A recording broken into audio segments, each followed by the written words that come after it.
او په هغه ورځ به مونږ خلک پریږدو چې د سمندر د څپو غوندې په خپلو منځو کې سره وپرځوي او شپېلۍ پوکړی شي او مونږ به ټول انسانان یو ځای راغونډ کړو او همغه ورځ به وي چې مونږ دوزخ کافرانو ته ور مخې ته کړو د هغو کافرانو مخې ته چې زما د نصیحت خواته ړانده شوي وو او د څه شي اورېدلو ته له سره تیار نه وو.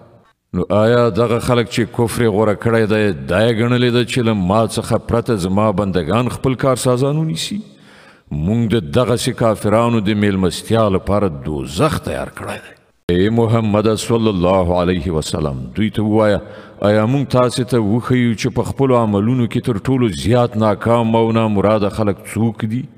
هغه چې په دنیوي ژوندانه کې هلې ځلې له سمې لارې منحرفې شوې او انګیرلې ده چې د هغو ټول کړه وړه ښه دي.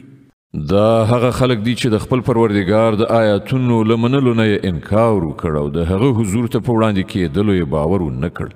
له دې کبله د هغو ټول عملونه بابیزه شول. د قیامت په ورځ به مونږ ورته څه وزن یعنې قدر ورنه کړو. د هغو سزا دوزخ دی د هغه کفر په بدله کې چې هغوی غوره کړ او د هغو ملنډو په بدل کې چې هغوی زما په آیاتونو او زما په پیغمبرانو پورې ووهلې.